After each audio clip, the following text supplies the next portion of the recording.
हामीलाई लाज लाग्नु पर्दैन।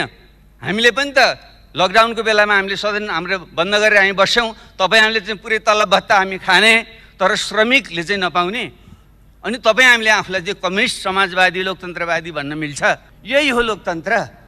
यो त गाउँमा उहिले हामी सुन्थ्यौँ नि, गाउँमा त्यस्तै खालको फटा खालका मानिसहरूले जो पीडित छ अनि त्यसैलाई मुद्दा लगाइदिने, अनि त्यसै चाहिँ वाक्क दिक्क भएर अनि चाहिँ लोकतन्त्र मुद्दा फिर्ता लिएँ भन्ने, अनि आफ्नो उत्पीडन कायम राख्ने भने यही हो हाम्रो लोकतन्त्र, यही हो हाम्रो समाजवाद।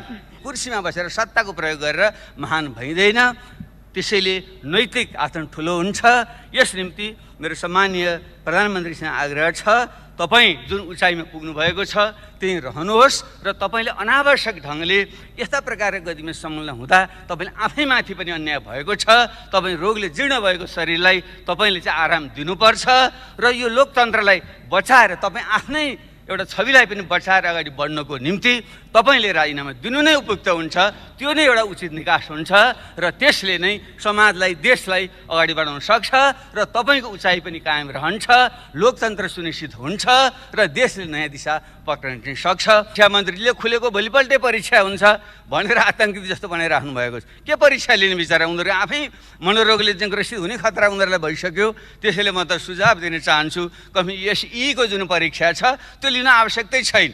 त्यही आफ्नो बहुमत सरकार छँदै त्यो पार्टी फुटाउने अध्यादेश किन जारी गर्नु पर्यो र संवैधानिक अङ्गमा हामीले ब्यालेन्स गर्नकै निम्ति भनेर हामीले त्यो चाहिँ एउटा निष्पक्ष रहोस् भनेर प्रमुख प्रतिपक्ष नेता लगायतको उपस्थितिमा भयो भने मात्रै त्यो स्वतन्त्र निष्पक्ष रहन्छ भनेर सल्लाह गरेर हामीले राखेको हो नि, भने त्यसलाई भत्काउने पनि किन काम भयो? लकडाउनको बेलामा यहाँदेखि महोत्तरी अथवा चाहिँ सर्लाही लगायत थुप्रै जिल्लाहरूमा चाहिँ धनुषा लगायतका जिल्लाहरूमा चाहिँ पुगेर सांसदहरूलाई चाहिँ यहाँ ल्याउनु किन पर्यो? रातारात भर्खरै निवृत्त भएका प्रहरीका प्रमुख, सरकारको अत्यन्त निकट मान्नुभएका व्यक्तित्वहरू उहाँ किन जानुभयो होला?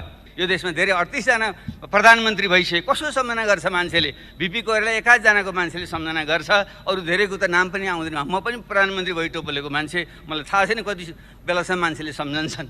त्यसैले कुर्सीमा बस्दैमा पद ठुलो होइन, तर हामी 60-65 उमेर नाइसकेका मान्छेहरूले लोभ नगरेर अब प्रत्यक्ष कार्यकारी भूमिकामा हामी नरहने अथवा प्रधानमन्त्रीको दावेदार हामी नबन्ने र हामीले अरूलाई सघाउने, नयाँ पुस्तालाई अगाडि ल्याउने, पुस्तान्तरण गर्ने दिशातिर हामी गयौँ भने देशले निकास पाउँछ। घोडालाई खोलासम्म लान सकिन्छ, पानी पियाउन सकिँदैन। विज्ञ सुखी अधिकम।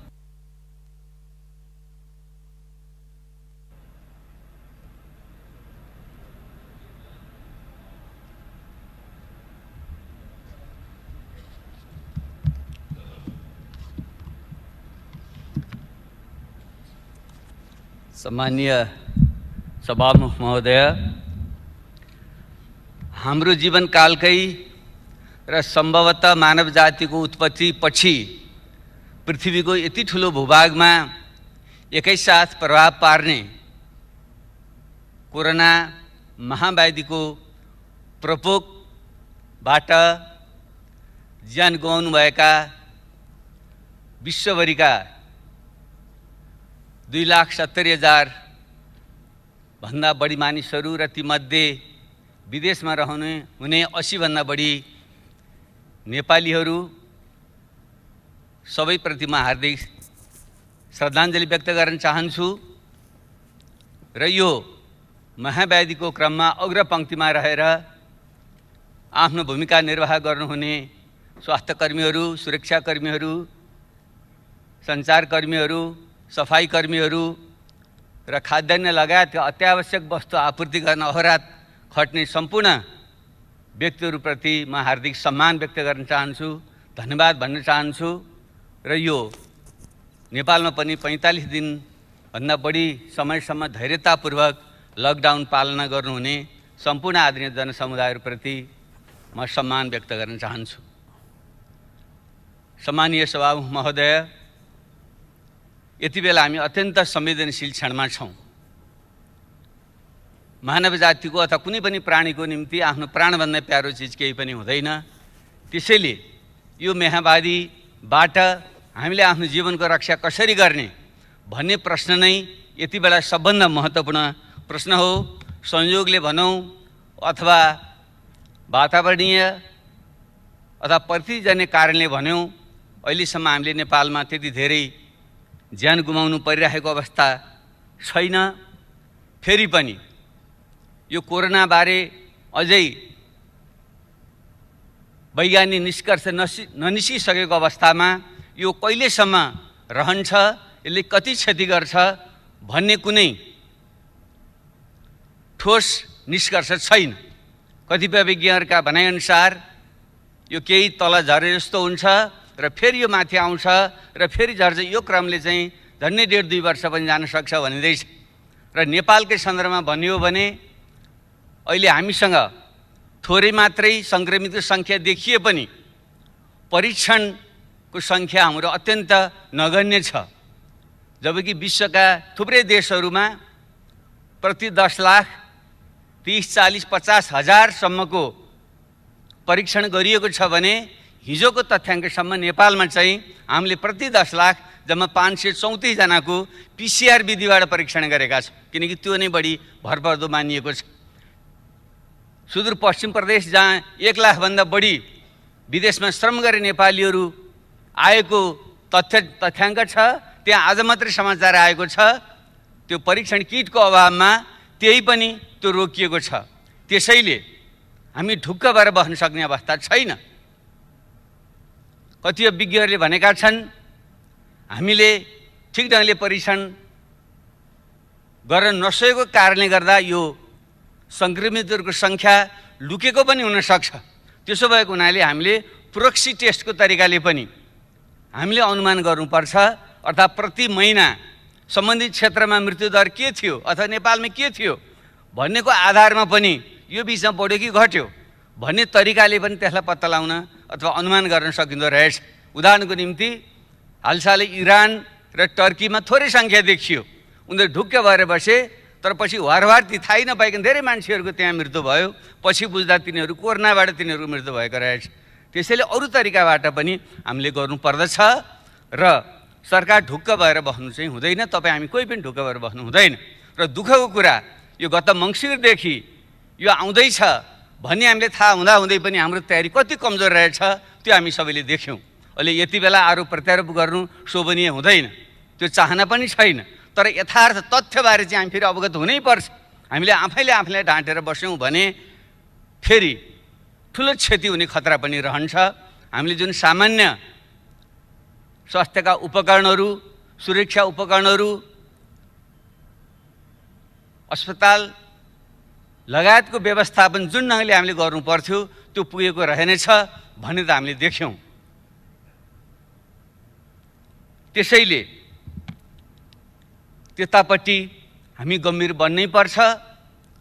अब सरकारको तर्फबाट बोल्नु पर्दा त हामी सबै ठिक गऱ्यौँ, सब ठिकठाक छ भन्नै पर्छ औपचारिकताको निम्ति। तर हामीले आफ्नो ब्रह्मलाई सोध्यौँ भने ठिकठाक छैन। एउटा लकडाउन हामीले गर्नै पर्थ्यो सोसियल डिस्टेन्स मेन्टेन गर्नुको निम्ति, विश्वव्यापी मान्यता थियो, हामीले पनि गऱ्यौँ।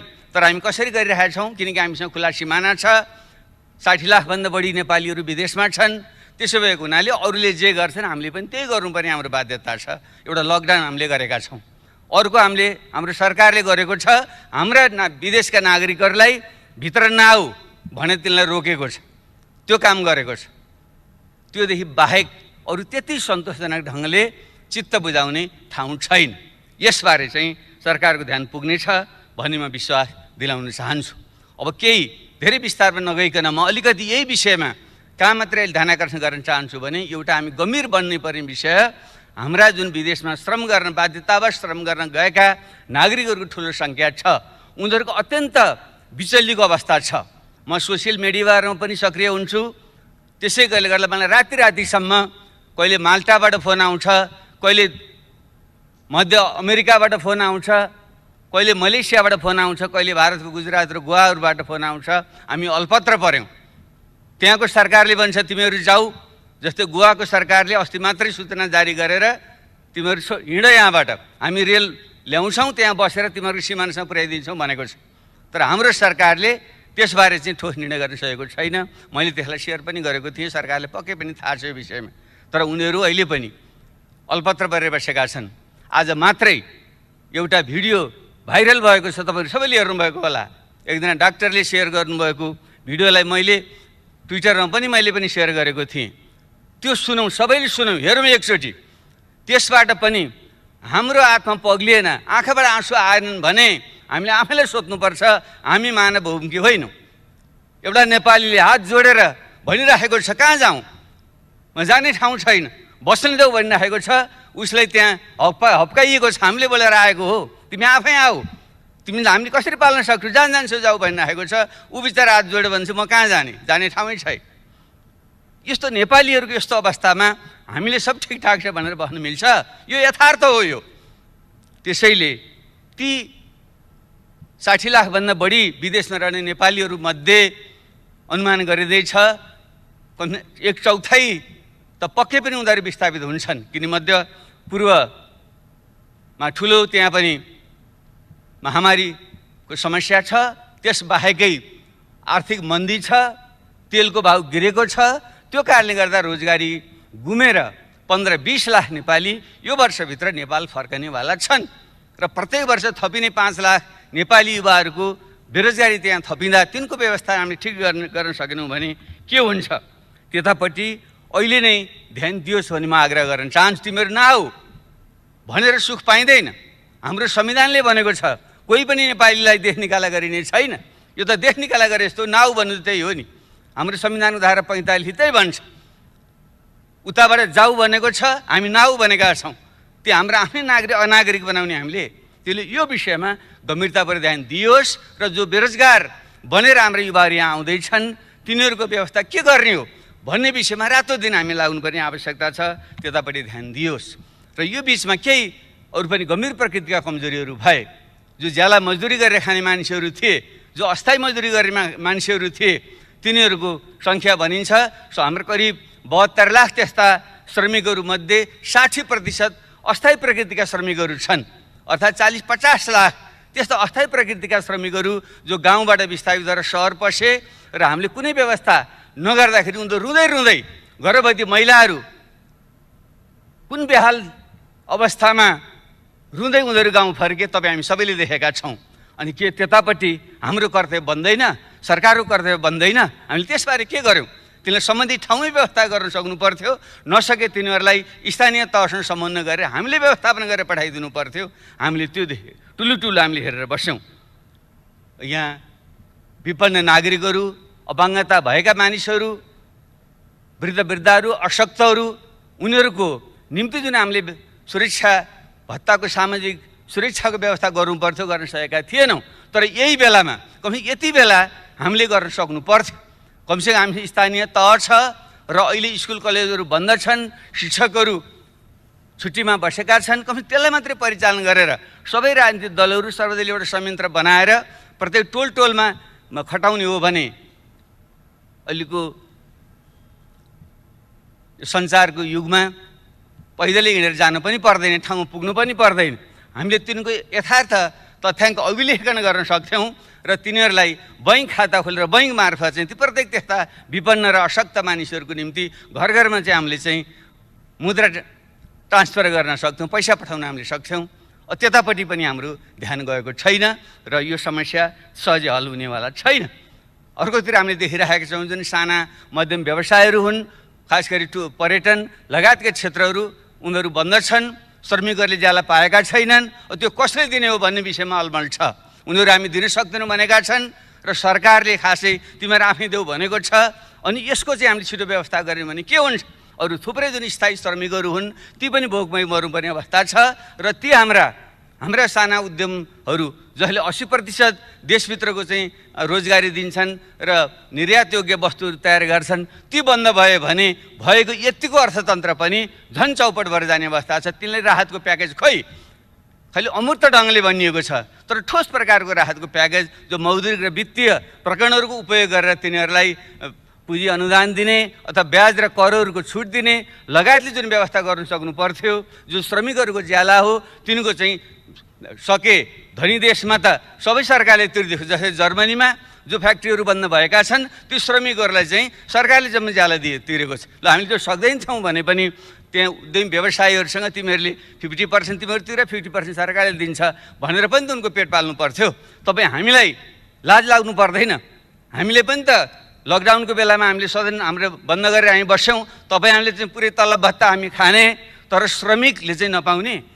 अनि तपाईँ हामीले आफूलाई चाहिँ कम्युनिस्ट समाजवादी लोकतन्त्रवादी भन्न मिल्छ? त्यसले यस्ता संवेदनशील विषय बाँकी छन्। ध्यान पुगोस्, कृषि प्रधान देश यस्तो सङ्कटको बेलामा सबभन्दा ठुलो विषय भनेको खाद्य सुरक्षा हो। अहिले यसले हामीले सिकाउने सबभन्दा ठुलो पाठ, हामी आफ्ना कृषिजन्य वस्तुहरू, दुग्ध पदार्थहरू, फलफुलहरू हामीले उठाउन नसकेर, ल्याउन नसकेर, वितरण गर्न नसकेर त्यो कुहिएर बसेको छ र यता चाहिँ सहर बजारमा चाहिँ भाउ बढेर किनेर खाइसक्नु छैन। यसको व्यवस्था हामीले गर्न सक्दैनथ्यौँ भने यसमापट्टि पनि हाम्रो ध्यान चाहिँ पुगेको छैन। उत्पादन, सङ्कलन, वितरणको चाहिँ हाम्रो नेटवर्क के रहेछ यो त राम्रैसँग उदाहरण अनि यसबाट पाठ सिकेर युद्ध स्तरमा हामी लाग्नु पर्दैन। त्यतापट्टि हाम्रो ध्यान पुगिरहेको छैन। र शिक्षा, झन्डै 64 लाखभन्दा बढी विद्यार्थीहरू अहिले लकडाउनमा बसिरहेका छन्। युवावस्थाको जुन उनीहरू कलिलो उमेर हुन्छ, उनीहरूले ठिक ढङ्गले ओरिएन्टेसन गरिएन भने उनीहरूमा मनोरोगहरू आउने बढी गम्भीर खतरा पनि रहन्छ। अलि सम्पन्न हुनेहरूले त डिजिटल प्रविधिको प्रयोग गरेर उनीहरूलाई भुलाएका छन्, पढाएका छन्। त्यो गरिब र मध्यम वर्गका मानिसहरू हुन् जहाँ चाहिँ टेक्नोलोजीको पहुँच छैन, त्यहाँ उनीहरू चाहिँ यदि लामो समय त्यत्तिकै खाली बस्नु पर्दा ती युवाहरू युवती हाम्रा छोराछोरी नानीहरूको चाहिँ अवस्था के होला? त्यसको हामीले के व्यवस्था गर्दैछौँ? अझ उल्टै अन्यथा नमान्नु होला, मैले मिडियामा सुनेको छु हाम्रो शिक्षा मन्त्रीले खुलेको भोलिपल्टै परीक्षा हुन्छ भनेर आतङ्कित जस्तो बनाइराख्नु भएको छ। के परीक्षा लिने बिचरा? उनीहरू आफै मनोरोगले चाहिँ ग्रसित हुने खतरा उनीहरूलाई भइसक्यो। त्यसैले म त सुझाव दिन चाहन्छु, यीको जुन परीक्षा छ त्यो लिन आवश्यकतै छैन। अब यसै पनि हाम्रो चाहिँ सेकेन्डरी एजुकेसन, माध्यमिक शिक्षा 12 कक्षासम्म भइसकेपछि 10 कक्षाको परीक्षाको पनि खास अर्थ रहँदैन। त्यसैले स्कुलले आखिर फेरि पनि हामीले ग्रेड सिस्टममा गइसकेका छौँ भने उनीहरूलाई चाहिँ अब अहिले नै तिम्रो परीक्षा हुँदैन, आफ्नो स्कुलले जति नम्बर दिन्छ अब त्योभन्दा उच्च पढाइको व्यवस्था गर भनिदिने हो भने कमसेकम त्यो हाम्रा छोराछोरीहरू, नाति नातिनाहरू एउटा निष्फिक्री भएर उनीहरू बस्न सक्छन्। यस्ता सामान्य कुरामा पनि ध्यान पुगोस् भन्ने मेरो चाहिँ आग्रह छ। अब आर्थिक अब कति नोक्सान पर्छ भन्ने विषयको त सायद अब हामीले सरकारबाट तथ्य पनि आउला, जो अर्को हाम्रो प्री बजेट छलफल हुन्छ, बजेट छलफल हुन्छ, त्योतिर पनि हामी जाउँला। तर प्रारम्भमा मैले अहिले भन्नै पर्छ, तपाईँ हामी सबैको ध्यान जानुपर्छ। यो अबको यो अर्थतन्त्र साँच्चै नै विश्वव्यापी रूपमा नै भनिँदैछ। दोस्रो विश्वयुद्धपछिको सबभन्दा ठुलो मन्दी यो हुँदैछ। बेलायतले त हिजो मात्रै उनीहरूको ब्याङ्क अफ इङ्ल्यान्डले घोषणा गर्यो, जो 300 वर्ष पहिले जति बेलादेखि अभिलेखीकरण, आर्थिक अभिलेखीकरण सुरु भएको थियो त्यति बेलादेखिको सबभन्दा ठुलो सङ्कट बेलायतको अर्थतन्त्रले बेहोर्दैछ उनीहरू भनेका छन्। त्यसै भएको हुनाले हाम्रो जस्तो कमजोर अर्थतन्त्रको अवस्था के होला सहजै अनुमान गर्न सकिन्छ। र 2 खर्बदेखि 5 खर्बसम्म हाम्रो अर्थतन्त्रमा नोक्सान हुन्छ भन्ने चाहिँ अनुमान छ भने त्यसको निम्ति हामी तयारी हामी कसरी गर्छौँ? र मुख्य रूपमा त्यो 20-25 लाख जो युवाहरू बेरोजगार युवा थपिन्छन् तिनको व्यवस्था कसरी गर्छौँ? खाद्य जुन अभाव हुँदैछ त्यसको निम्ति कृषिलाई कसरी पुनर्जागरण गर्छौँ? स्वास्थ्य सम्बन्धी हाम्रो कमी हामीले देखिसकेका छौँ। त्यसैले यो रोजगारी केन्द्रित भएर, कृषि केन्द्रित भएर, शिक्षा र स्वास्थ्य केन्द्रित भएर हाम्रो चाहिँ यो वर्ष चाहिँ हामीले नीति कार्यक्रम र योजना बजेट ल्याउनु पर्छ। त्यो विषयमा चाहिँ हामीले फेरि बाँकी उसमा हामी छलफल गरौँला। अब अन्तर्राष्ट्रिय हिसाबले पनि यसले ठुलो चाहिँ एउटा परिवर्तन चाहिँ ल्याउँदैछ। कतिपयले भनिँदैछ अब पश्चिमको वर्चस्वको युग सिद्धियो र पूर्वतिर फरि आयो पनि भनिँदैछ। आजको भोलि नआउला, तर प्रष्ट सङ्केत के देखियो भने अब विश्वमा चाहिँ अब चाहिँ आर्थिक केन्द्र पनि अब चाहिँ फेरिन्छ। त्यसले गर्दा लगानीका क्षेत्रहरू पनि फेरिन्छन् र भ्यालु जुन चेन हो, मूल्य श्रृङ्खला हो, त्यो पनि भत्किन्छ। त्यो हिसाबले हामी ठिक ढङ्गले बुद्धि पुर्याउन सक्ने हो भने खास गरी चीन र अमेरिका बिच जुन शीतयुद्ध, नयाँ ढङ्गको शीतयुद्धको देखिने सम्भावना देखिँदैछ र भारतसँगको चाहिँ हाम्रो जुन खुला सिमाना आदिको कारणले आर्थिक रूपमा चाहिँ बढी हामी अन्तर सम्बन्धित पर निर्भर जङ्गको छौँ। त्यसैले चीन, अमेरिका भारतसँग चाहिँ यो नयाँ प्रकारको चाहिँ एउटा सम्बन्ध विकास गरेर भूराजनीतिको सन्तुलन गर्दै त्यो सङ्कट पछिको पुनर्निर्माणमा चाहिँ हामीले चाहिँ त्यहाँबाट विस्थापित भएका लगानीका जुन सम्भावना हुन्छन् हाम्रो देशमा आकर्षित गर्ने र हामीले नयाँ बनेका जुन मूल्य श्रृङ्खलाहरू हुन्छन् त्यसमा चाहिँ पेगिन गरेर त्योसँग जोडेर हाम्रो अर्थतन्त्रको नयाँ ढङ्गले चाहिँ विकास गर्ने पनि सम्भावना हुनसक्छ। त्यस हिसाबले पनि हाम्रो ध्यान पुगोस्। र अब मेरो एउटा आग्रह के छ भने हामी सबै देशभक्त हौँ, त्यसैले खेली एकले अर्काको चाहिँ राष्ट्रभक्ति देशभक्तिमाथि शङ्का गरेर हामीले अनावश्यक ढङ्गले चाहिँ विभाजित हुने काम नगरौँ। कमसेकम यो सेसनको क्रममा यो सदनको क्रममा विषयवस्तु उठ्नेवाला छ। अन्तर्राष्ट्रिय र क्षेत्रीय र यो जुन भूराजनीतिक खिचातानी छ यो अत्यन्त मुखरित भएर चाहिँ आउनेवाला छ, किनकि एमसिसीको विषय हामीले हल गरिसकेका छैनौँ र यतापट्टि आज मात्रै भारतका रक्षा मन्त्रीले कालापानी र लेपबाट उता मानस सरोवरसँग जाने यात्रा मार्ग चाहिँ उहाँले चाहिँ घोषणा गर्नुभयो, उद्घाटन गर्नुभयो भन्ने कुरा आएको छ। जब त्यो क्षेत्र विभाजित छ भने दुई पक्षहरूमा एउटा सहमति नगरिकन एक पक्षहरूमा त्यो मार्ग खोलिदिँदाखेरि स्वतः नै त्यसले चाहिँ फेरि अर्को प्रकारको तनाव यहाँ सिर्जना गर्छ। यस्ता कुराहरूमा पनि हामीले राष्ट्रिय सहमति बनाएर एउटै आवाज बोल्ने र सरकारले सबैको विश्वास लिएर जाने गर्न सक्यो भने आगामी दिन यो सङ्कटलाई अवसरमा बदल्न सक्छौँ, नत्र यो खिचातानी तानातानीमा चाहिँ हामी चाहिँ झन् खराब अवस्थामा पर्न सक्छौँ। त्यतापट्टि ध्यान पुगोस्। र म अब एउटा अन्तिम र अति गम्भीर विषय चाहिँ म के भन्न चाहन्छु भने फेरि पनि अन्ततः पोलिटिक्स इन कमान्ड भन्ने गरिन्छ, सबै कुराको फैसला अन्ततः राजनीतिले नै गर्छ। तर अहिले यति बेला राजनीति र त्यसको नेतृत्व गर्ने यो सबभन्दा उच्च प्रतिनिधि संस्था, यसको नेतृत्व गर्ने निर्वाचित सरकारको छवि राम्रो छैन। तपाईँ हामी सबै पनि अहिले मान्छेहरूको एउटा हामीले बोलेको कुरा कसैले पनि अहिले विश्वास गर्दैन। राजनीतिक सांसद आदि भनेकै सबै भ्रष्ट, गैर जिम्मेवार, सत्तालोलुप, पदलोलुप भन्ने खालको जुन एउटा बिम्ब बनेको छ यो अत्यन्त खतरनाक छ।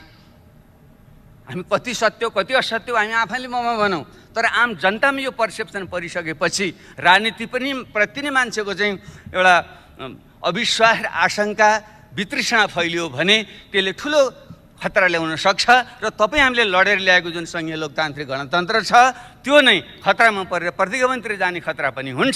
त्यसो भएको हुनाले राजनीतिकलाई ठिक ट्र्याकमा कसरी ल्याउने त्यतापट्टि हामीले ध्यान दिनु जरुरी छ। तर यो बिचमा पूर्ववक्ता साथीहरूले पनि सङ्केत गरिसक्नुभयो र अत्यन्त गम्भीर प्रकृतिका घटना घटेकै हुन्। हामी यस्तो मानवीय प्रश्नमा केन्द्रित हुने बेलामा हाम्रो देशको चाहिँ प्रमुख कार्यकारी नेतृत्व, सरकारको नेतृत्व रातभर पार्टी फुटाउने षड्यन्त्र गरेर बस्छ र संवैधानिक अङ्गहरू कब्जा गरेर आफ्नै मन खुसीले संवैधानिक अङ्गहरूका नियुक्तिहरू गरेर एउटा निरङ्कुशतातिर देशलाई लान सक्छ भन्ने खालको जुन एउटा भाव पैदा भएको छ, जुन एउटा सोच विचार प्रवाह भएको छ, यो चाहिँ हाम्रो लोकतन्त्रको निम्ति शुभ सङ्केत होइन। भलै संयोगले अब अथवा भनौँ दबाब स्वरूप पार्टीभित्रका बाहिरका अथवा चाहिँ प्रधानमन्त्री स्वयंको सोभिएको कारणले उहाँले त्यसलाई फिर्ता गर्नुभयो, आत्मालोचना कुरा आएको छ, त्यहाँहरूसम्म त्यो खुसीकै कुरा छ। तर समस्या त्यतिले हल चाहिँ हुँदैन। आखिर किन यस्तो बेलामा त्यही आफ्नो बहुमत सरकार छँदै त्यो पार्टी फुटाउने अध्यादेश किन जारी गर्नु पर्यो र संवैधानिक अङ्गमा हामीले ब्यालेन्स गर्नकै निम्ति भनेर हामीले त्यो चाहिँ एउटा निष्पक्ष रहोस् भनेर प्रमुख प्रतिपक्ष नेता लगायतको उपस्थितिमा भयो भने मात्रै त्यो स्वतन्त्र निष्पक्ष रहन्छ भनेर सल्लाह गरेर हामीले राखेको हो नि भने त्यसलाई भत्काउने पनि किन काम भयो भने यसले एउटा ठुलो अनिष्टको सङ्केत गर्छ। यसतर्फ चाहिँ त्यत्तिकै फिर्ता लिइहाल्ने भइगयो भनेर मात्रै यसलाई छोड्न सकिने विषय होइन।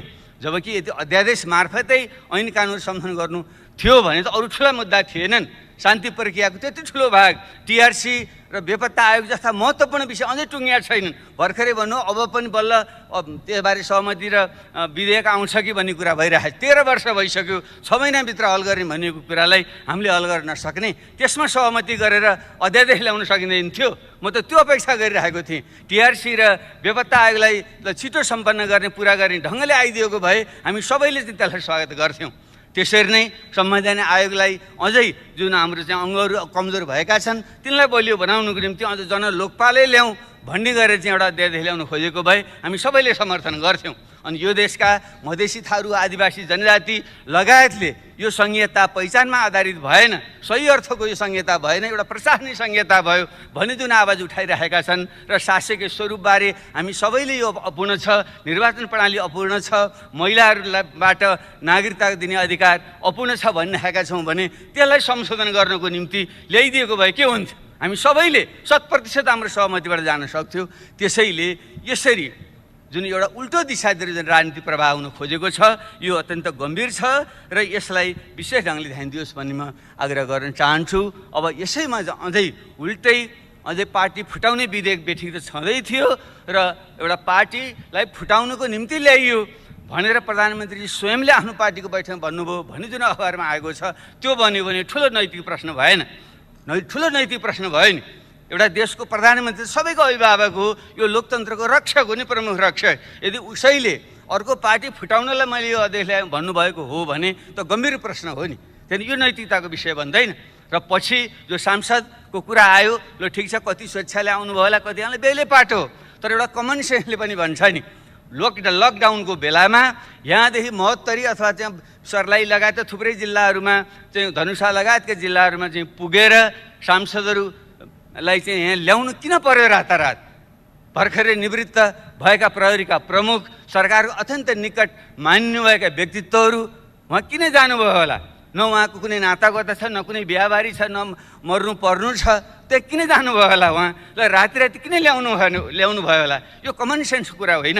अब यसैले पनि ढाक्छ परे होइन भन्न मिल्छ।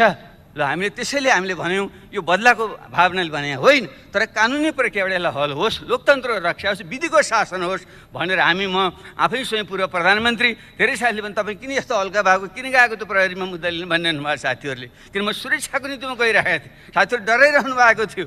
र त्यसरी म त जेसुकै भए पनि अहिले मूर्ख पनि ठान्नुहोस्, हिन्दू अहिले जनयुद्ध गरेर आएको हुनाले त्यो अलिकति पनि परेर होला, मरिन्छ जाउँ भनेर म गएकै हो। तर त्यहाँ त्यो त कुनै पनि ढङ्गले एउटा जाहेरी पनि नलिने भन्ने हुन्छ। पूर्व प्रधानमन्त्री, पूर्व प्रधानमन्त्री र एक दर्जन मन्त्री र सांसदहरू भएर जाँदाखेरि पनि प्रहरीले जाहेरी लिँदैन। किन लिनुहुन्न भन्दा लिन्न मात्रै भन्नुहुन्छ बिचरा, उहाँ आतङ्कित हुनुहुन्छ। किन लिनुहुन्न भने म लिन्न, किन लिनु 3 चोटिसम्म म लिन्न भन्नुहुन्छ उहाँले।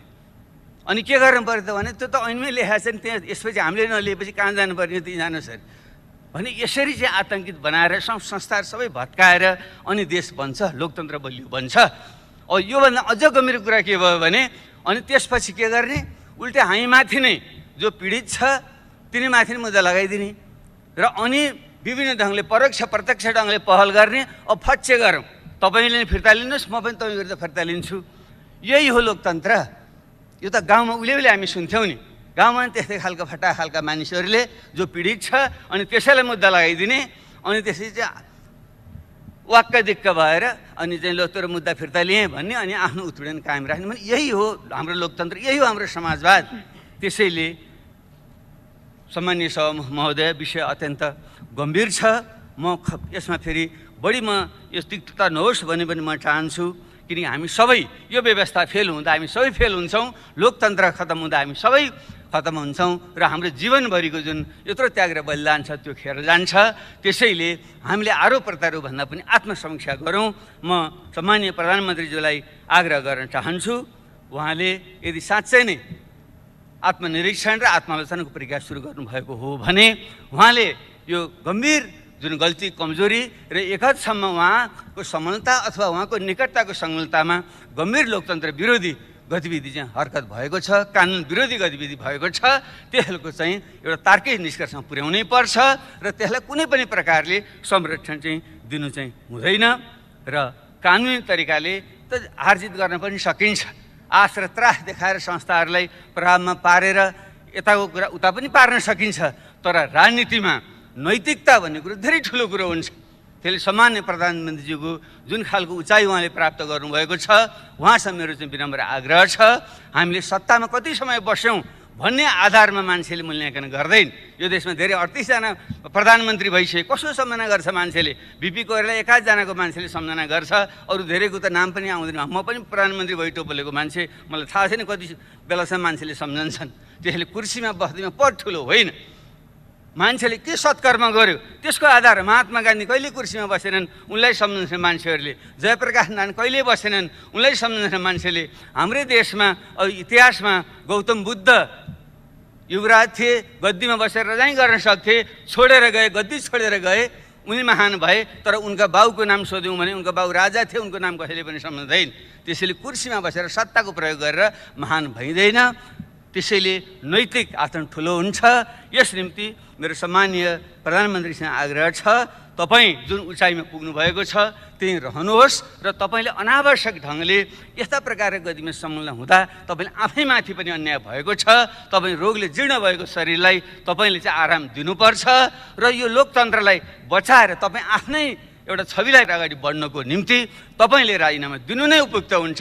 त्यो नै एउटा उचित निकास हुन्छ र त्यसले नै समाजलाई, देशलाई अगाडि बढाउन सक्छ र तपाईँको उचाइ पनि कायम रहन्छ, लोकतन्त्र सुनिश्चित हुन्छ र देशले नयाँ दिशा पक्रिन सक्छ। मेरो उहाँसँग विनम्र उहाँसँग आग्रह छ, प्रश्न उठ्छ, उहाँपछि विकल्प के हुन्छ भन्ने छ। यो मेरो निजी विचार हो, मेरो एउटा निजी विचार हो। हामी पूर्व प्रधानमन्त्रीहरू सबैले हामीले कुनै पनि प्रकारको इच्छा आकाङ्क्षा नराखौँ, हामी दावेदार नबनौँ, हामीले चाहिँ दिशानिर्देश गरौँ, सहयोगको भावना गरौँ। राजनीतिबाट अलग यिनी सन्यास लिने भने होइन, राजनीति महत्त्वपूर्ण विषय हो। देशको सम्पूर्ण समाजको त्यसलाई नेतृत्व गर्ने भनेको राजनीतिले हो। त्यसले राजनीतिबाट सन्यास लिएर सुख पाइँदैन। यसमा त असल मान्छेहरू, सक्षम मान्छे ल्याउनुपर्छ।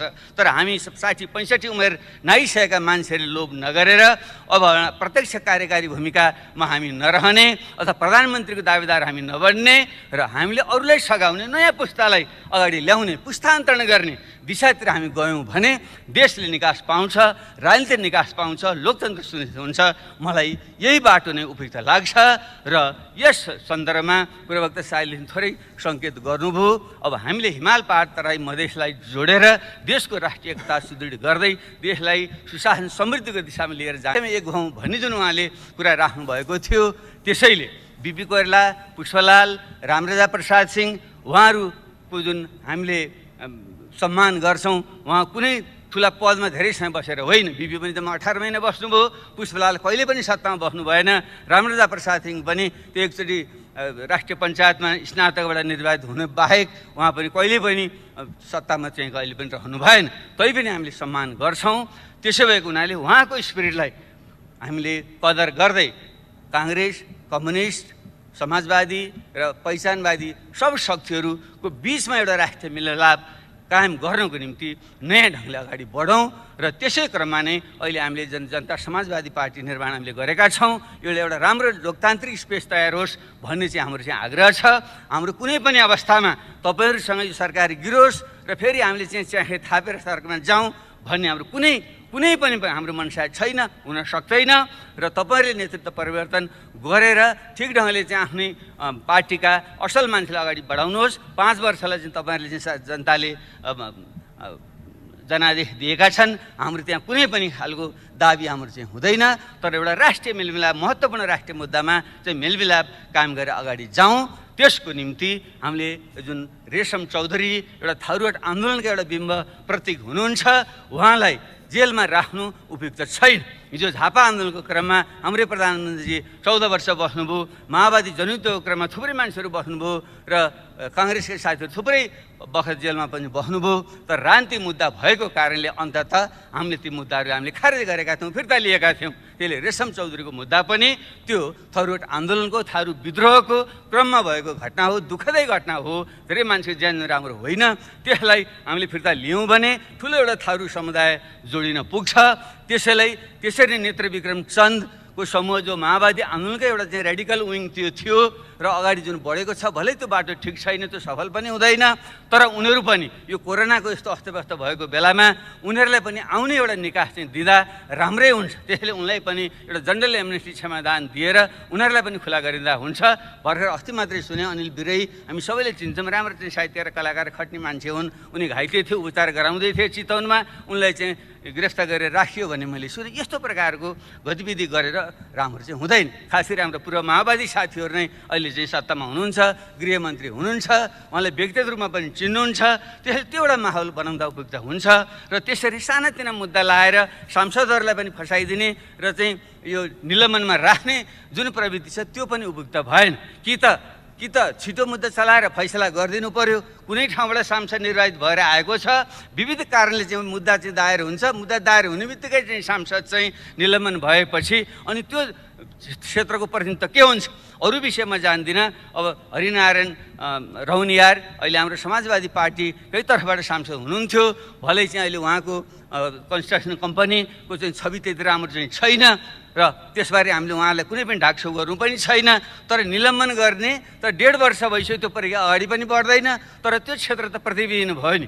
त्यसले यस्तो विषयमा पनि हामीले सोध्यो यसको निकास के हो, यो विषयमा पनि यसको अर्थ चाहिँ दण्डहीनतालाई प्रोत्साहन दिन भन्न खोजेको होइन, तर जनप्रतिनिधिलाई चाहिँ तपाईँले एउटा निष्कर्ष नपुर्याइकन निलम्बन गरेर राखिदिनु भयो भने त्यसको मार त जनतालाई पर्ने भयो नि, त्यो क्षेत्रका जनतालाई। यसको निकास खोज्नेतिर पनि हामी जाउँ। यी ढङ्गले चाहिँ हामीले सोध्न सक्यौँ भने हामीले यो सदन जुन हाम्रो छ बजेट अधिवेशन पनि हामीले भन्छौँ, यस क्रममा चाहिँ गहन ढङ्गले छलफल गरेर अगाडि जान सक्दा देशले चाहिँ निकास पाउँछ। त्यसैले अब बल हाम्रो सम्माननीय प्रधानमन्त्रीजीकै कोर्टमा छ र उहाँले नै यसबारेमा सोचेर उचित निर्णय लिनुहुनेछ भनिन्छ। शिखर चढ्न सजिलो हुन्छ तर शिखरमा टिक्न गाह्रो हुन्छ। उहाँले शिखरमा हुनुहुन्छ, कसरी त्यहाँ टिक्ने हो उहाँले सोध्नुहुनेछ। हामीले त सुझाव दिने हो, किनकि घोडालाई खोलासम्म लान सकिन्छ, पानी पियाउन सकिँदैन। विज्ञ सुखी अधिकम। धन्यवाद।